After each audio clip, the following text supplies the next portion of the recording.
Hablábamos de que es importante saber a qué estructuras van a llegar los impulsos eléctricos para generar el fortalecimiento y les preguntaba, ¿qué tejido es el que mejor conduce el impulso eléctrico?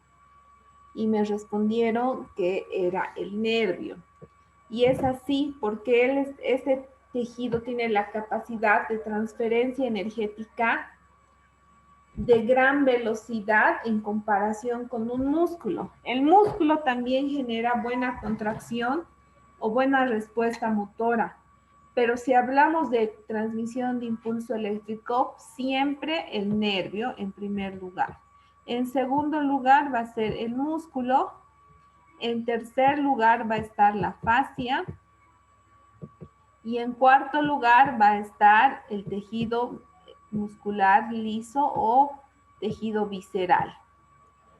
Ahora, ¿por qué es importante saber el nivel de transferencia del impulso eléctrico? Porque a través de esto voy a yo generar mi aplicación del electrodo sobre una emergencia nerviosa para poder estimular a cualquiera de estos tejidos y que a través de mi nervio que va a ir a inervar todos estos tejidos se pueda mandar el impulso eléctrico correspondiente para generar la respuesta motora. Siempre es importante saber que el nivel de potencial de acción con el que trabaja un nervio es de 70 a 90 milivoltios. Sin embargo, es muy posible que se generen diferencias de potenciales de acción cuando el impulso eléctrico llegue al cuerpo. ¿Por qué? Porque nuestro impulso eléctrico está viajando con una carga. Y en este segmento de mi cuerpo puede ser que haya una disminución de carga eléctrica. Por lo tanto, sabemos que todo trabajo de potencial de acción va a ir de un gradiente de alta concentración, que en este caso va a ser mi nervio, a un tejido que va a tener baja concentración, que en este caso puede ser mi músculo, mi fascia o mi tejido visceral. Por eso es importante que recuerden qué es un potencial de acción y cuál es el valor de conducción eléctrica de los tejidos. En este caso, repito, del nervio va a ir entre 70 a 90 milivoltios. Ahora, para crear un potencial de acción es siempre necesario llegar al umbral máximo de la respuesta motora de algún tejido. ¿Para qué? Para que se altere el equilibrio y pueda generar este potencial de acción.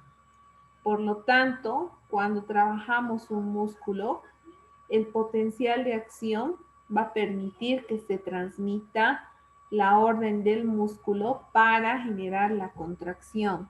Si no hubiera ese potencial de acción que activa al músculo, no se generarían las contracciones musculares.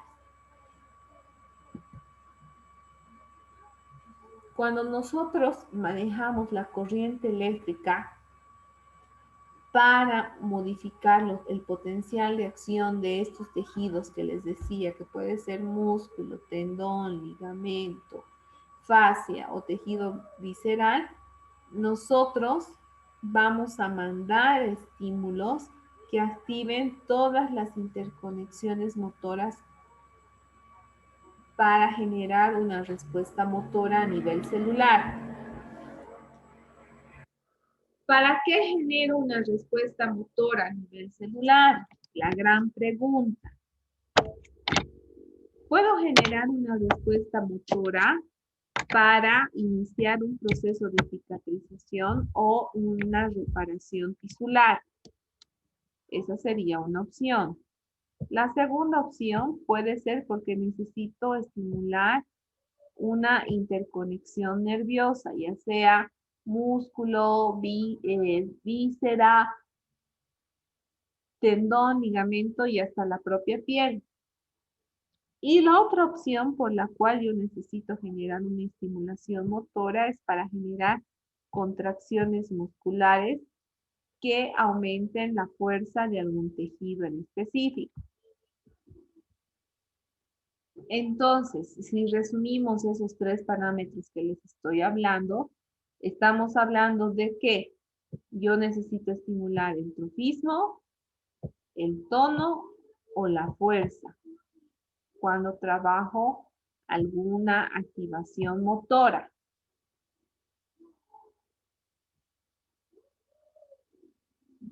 Dependiendo de qué yo quiero lograr como objetivo terapéutico, voy a seleccionar una corriente y voy a seleccionar la frecuencia de esta corriente para generar la respuesta fisiológica que yo quiero lograr en el tejido de mi paciente.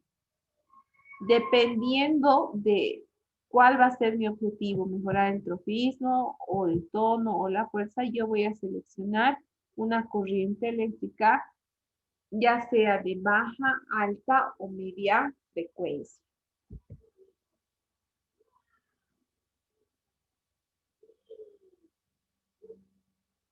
Al determinar mi objetivo terapéutico, yo voy a poder en ese momento recién modificar los parámetros que yo quiero trabajar para cumplir ese objetivo.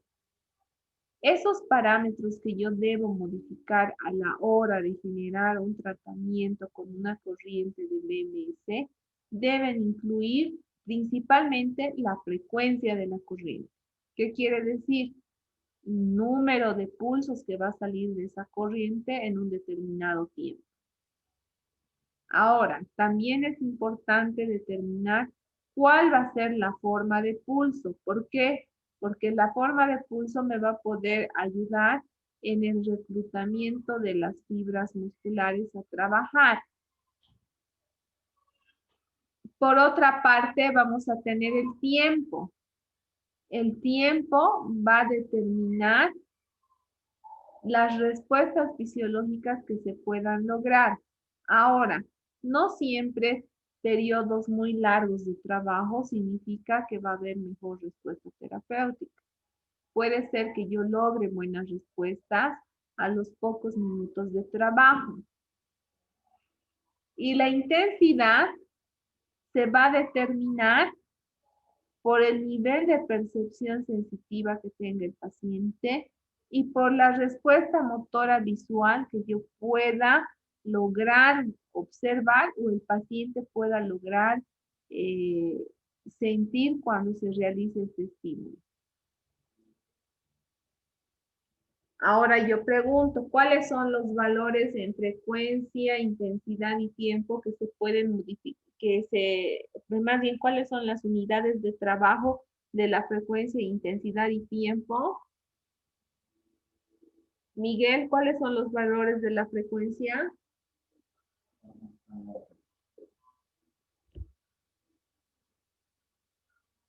Como dijo el licenciado, no se lo escucha bien. ¿Cuáles son los parámetros o unidades que se consideran en la frecuencia? ¿Cuál es la unidad de medida de la frecuencia, Miguel? Hertz, en Hertz, Ya, muy licenciado. bien. ¿Cuál es la unidad de medida de la intensidad, Joana?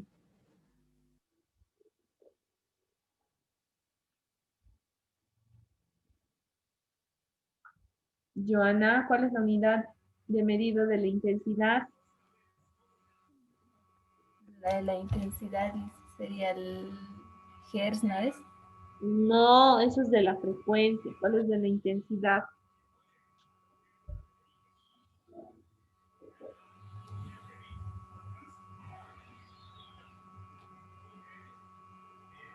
Los miliamperios, dice el microamperios, ¿sí? Miliamperios, está bien. ¿Y del tiempo, cuál es la unidad, Aida?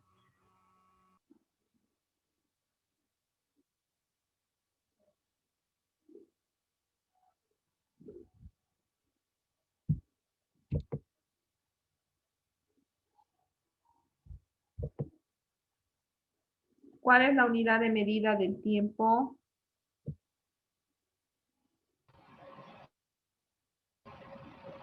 Fabi, ¿cuál es la unidad de medida del tiempo?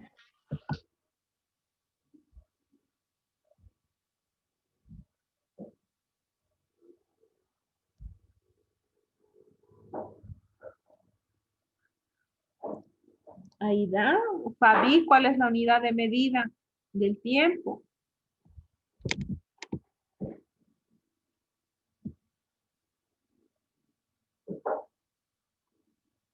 Segundos, pues chicos, microsegundos.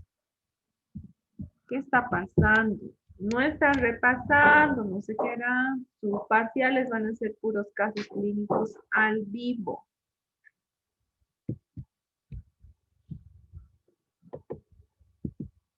Ahora, si yo considero los parámetros de frecuencia para generar un cambio a nivel de mis tejidos, voy a tener como parámetros de referencia que cuando yo quiero modificar el trofismo de un tejido, voy a utilizar valores entre 10 y 50 Hz.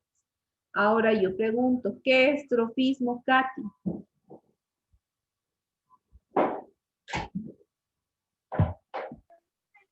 Cuando el músculo baja su densidad. No, ¿qué es trofismo? Carla, ¿qué es trofismo?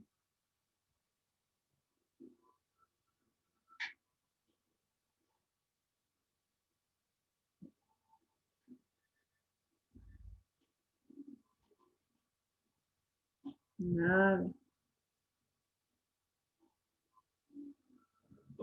¿Qué es trofismo, Carmen Matías?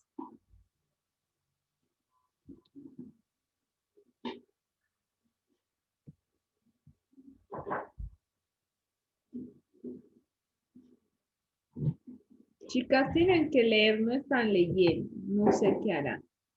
Cuando hablamos de trofismo, estamos hablando de la nutrición celular de un tejido. Estamos hablando de la capacidad que tiene este tejido para mantenerse estable y en las condiciones mínimas en cuanto a su nutrición celular. Para yo generar un buen trofismo a nivel de los tejidos musculares, faciales, tendinosos, ligamentosos o viscerales, para poder estabilizar el trofismo, yo puedo utilizar valores en la corriente eléctrica entre 10 a 50 Hz. Ahora, si yo quiero mejorar el tono de esos tejidos, los valores a utilizar pueden ir entre 50 a 100 Hz. Y si yo quiero trabajar la fuerza muscular propiamente dicha, voy a utilizar valores superiores a los 100 Hz. En este sentido, si yo utilizo una corriente bifásica simétrica, como es la BMS, cuando yo llego a 48 pulsos de emisión, que son 48 Hz en frecuencia, estoy aumentando el colágeno en mis tejidos. Si yo aumento el colágeno en mis tejidos, voy a mejorar la nutrición de ese tejido. ¿Por qué? Porque lo estoy permeabilizando. Entonces, si mejoro la permeabilización de los tejidos, todos los nutrientes celulares van a ingresar a este tejido. ¿Con qué valores en frecuencia hallo esta situación de estímulo al colágeno y nutrición celular? Con parámetros entre 10 a 38 Hz. Por lo general, en la práctica clínica me ha funcionado bastante bien una dosificación de 32 Hz. Sin embargo, eso va a depender de la calidad del tejido del paciente y se puede modificar ese valor hasta lo que es los 10 Hz y no más de los 50 Hz. Ahora, si yo quiero modificar el tono, que es el estado de cocontracción activa del músculo y de la piel, puedo utilizar frecuencias que me estimulen el órgano tendinoso de Golgi. ¿Por qué tengo que estimular el órgano tendinoso del Golgi? Porque este tejido maneja la tensión de los tejidos, ya sea muscular, ligamentoso, tendinoso o facial. El órgano tendinoso de Golgi genera la capacidad de tensión en los tejidos.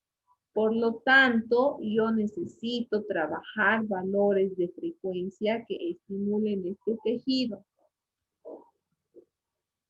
Buenas respuestas se da a nivel de lo que es los 55 Hz.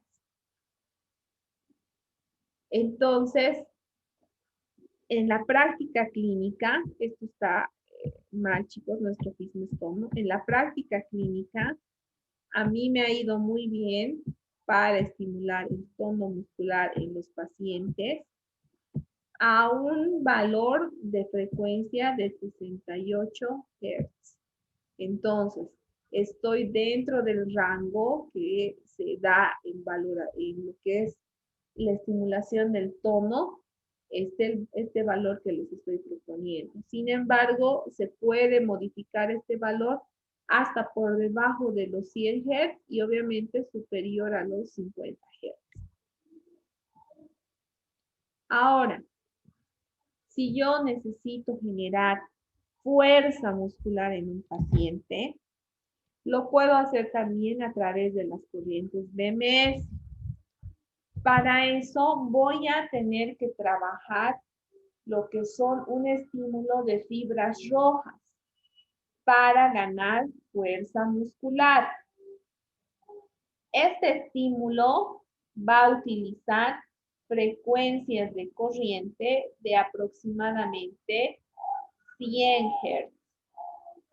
Entonces, si yo necesito generar fuerza en un paciente, que puede ser un paciente postraumático, puedo utilizar valores de 100, de 200, de 1000 Hz. Por eso, a partir de los 100 Hz, cuando nosotros trabajamos una BMS, ya se considera una corriente de frecuencia media, porque ya me está dando la referencia que puedo tener valores superiores para estimular la fuerza de algún tejido. Ahora, ¿cuáles son los beneficios de utilizar una corriente que genere estimulación motora visual? Los beneficios van a ir desde mejorar el volumen nuclear de los tejidos celulares, los cuales por aproximadamente se van a dar a los 20 minutos de la aplicación de la terapia. También me va a permitir mejorar el contenido nuclear de lo que es el ADN a nivel de la mitocondria de esa fibra o tejido estimular. También nos va a prevenir y nos va a mejorar, como les decía hace un momento, la atrofia muscular o la atrofia del tejido que se esté trabajando. Por otra parte, va a generar la reeducación y el control neuromuscular, porque les decía que este nervio que va a generar el estímulo va a ir a interconectarse con la placa motora de la fibra muscular. Por eso va a haber un control neuromuscular en lo que es la contracción y la relajación de este tejido. Obviamente, el hecho de que se active la bomba de sodio y potasio a nivel del músculo va a generar que haya un mayor flujo sanguíneo, no solamente a nivel local, sino también a nivel general. Por lo tanto, esta corriente mejora la circulación de retorno venoso. Y obviamente es útil cuando se tenga que utilizar en los procesos de regeneración de heridas tisulares. ¿En qué casos no puedo usar una corriente de electroestimulación? Cuando el paciente tiene los síndromes precordiales O caso contrario, tiene una alteración en lo que son los signos vitales como la taquicardia, lo cual puede afectar órganos vitales como el corazón. En esos casos, no. Tampoco puedo utilizar si es que mi paciente tiene una ansiedad nerviosa o genere una alteración de las funciones orgánicas por su estado emocional. Jamás se aplica cerca o sobre el seno carotidio porque puede alterar la circulación y generar un embolismo cerebral. Tampoco puedo aplicar esta corriente en la zona pericárdica y mucho menos en aquellos pacientes que tienen marcapasos, que tienen Parkinson o incontinencia no controlada. Si la zona de la aplicación tiene parestesia, hipoestesia o anestesia, no puedo aplicar la corriente eléctrica. En pacientes que tienen cáncer o neoplasias activas, tampoco puedo aplicar esta corriente porque si ustedes recuerdan, hace un momento les decía que aumenta el flujo circulatorio, entonces no. Si se nutre ese tejido cancerígeno, puedo agravar su caso de neoplasia. Obviamente no puedo aplicar en pacientes con infecciones o procesos inflamatorios agudos, porque si se activa la microcirculación, va a generar que el proceso infeccioso se prolifere a más segmentos del cuerpo. Jamás puedo utilizar la electroestimulación con la BMS en pacientes con epilepsia. ¿Por qué? Porque puedo activar el cuadro de convulsión. Ahora, se tenía contraindicaciones absolutas sobre pacientes que tenían osteosíntesis. Sin embargo, no es una contraindicación absoluta. Hay situaciones que me permiten trabajar de manera periférica si es que hubiese un elemento de osteosíntesis o prótesis metálica en alguna determinada articulación o hueso. En el embarazo, obviamente, no sobre la región abdominal, pero no hay estudios que indiquen que es contradictorio utilizar BMS en segmentos periféricos. En patologías ginecológicas tampoco puedo aplicar en caso, por ejemplo, de que mi paciente tenga una metrorragia o lo que son periodos abundantes. No voy a poder colocar la corriente sobre la región abdominal o sobre la región lumbar, porque si no voy a estimular mayores flujos. Una vez que ustedes ya sepan en qué casos no debo utilizar la corriente, se nos da la posibilidad de utilizar esta corriente en diferentes segmentos del cuerpo. Uno de estos segmentos muy marcados son la zona de los trapecios, la zona masa glútea a nivel de lo que son los músculos gemelos y el bíceps femoral. Ahora, si ustedes se dan cuenta, las zonas de aplicación que les estoy mencionando son zonas donde existe elementos contráctiles activos, que son las zonas musculares. Está en rojo los segmentos donde no se puede aplicar a nivel de lo que son las bases del occipital y a nivel de lo que es la zona pericárdica anterior y pericárdica posterior, porque puedo modificar lo que es el flujo circulatorio y generar una alteración patológica. Después se puede aplicar en los diferentes vientres musculares de nuestro cuerpo. Una de las formas de utilizar más frecuentes de la corriente BMS es en la región abdominal. Esta es una técnica de aplicación para lo que es el músculo transverso del abdomen.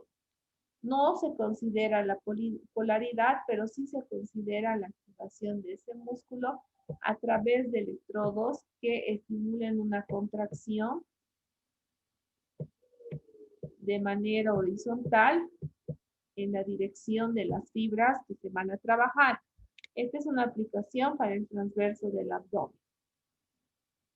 Esta que ustedes están viendo en pantalla es una aplicación para el recto del abdomen. Entonces, de esta, sus contracciones van a ser verticales o longitudinales. En cambio, en estas son horizontales o transversales. La otra técnica de aplicación es a nivel de la zona glútea, en la cual se van a colocar las fibras, los electrodos en función a las fibras a estimular. Los glúteos sabemos que se insertan a nivel de lo que son la zona troncanteria. Si ustedes pueden observar, la aplicación de estos está en función a esa zona. Algo muy importante que me gustaría que entiendan es que cuando yo hago una aplicación para lo que es la tonificación, el trofismo y la fuerza muscular en un tejido, un electrodo va a estar a nivel del vientre muscular, como ustedes han podido apreciar en las imágenes. Y el otro electrodo va a estar a nivel de lo que es la inserción tendinosa. Entonces, ¿qué va a suceder? Una vez que ya coloque los dos electrodos, se va a generar un proceso de contracción en la cual se van a atraer las fibras en las direcciones que se estimulen. Si yo estimulo del vientre hacia la inserción, lo que vamos a tener es un aumento del tono, del trofismo y de la fuerza. Pero si yo estimulo hacia el origen, lo que voy a tener es una laxitud, porque voy a aumentar la laxitud ligamentaria en ese segmento de inserción articular. Otra de las técnicas de aplicación importantes es a nivel de los músculos cuádriceps para facilitar ya sea la marcha o la fuerza de ese segmento. Como ustedes pueden ver, un par de electrodos está a nivel del vientre muscular y el otro en lo que son las inserciones. Lo propio aquí en la región del abdomen, esta aplicación que están viendo en la pantalla, es para el recto abdominal. Esta es otra aplicación para lo que es el fortalecimiento en la columna lumbar. Y esta de acá que están viendo es para la activación del músculo trapecio a nivel de las fibras inferiores. Bien, teníamos que hacer un caso clínico, pero por el hecho de que la plataforma va a estar cerrada, no vamos a hacer el caso clínico hoy, chicos. Lo vamos a hacer la siguiente semana porque quería que resuelvan el caso clínico y lo subamos a la plataforma en este momento. Pero para evitar cualquier complicación o situación en la que ustedes me digan que no han podido entrar o que la plataforma ya está lenta o que no se abra la opción de ingreso, es que hoy vamos a acabar las clases más temprano, ¿ya? La siguiente semana vamos a reponer, más bien completar con el caso clínico en función a lo que hemos avanzado hoy día con las BMS. Y obviamente vamos a hacer más casos clínicos la siguiente semana para trabajar lo que son las corrientes de alta frecuencia. ¿Alguna duda, alguna pregunta hasta aquí? Chicos. No, Lice. ¿Todo está claro? Entonces, ya se pueden desconectar. Voy a subir las diapositivas y los videos a la plataforma. No hay tarea de este tema por esta semana, pero nos vemos el martes para semiología. Por favor, Ingresen a la plataforma para ver las diapositivas, si es que pueden, antes de las 10 y si no, a partir del lunes. De todas formas, esta semana no estaré en electroterapia.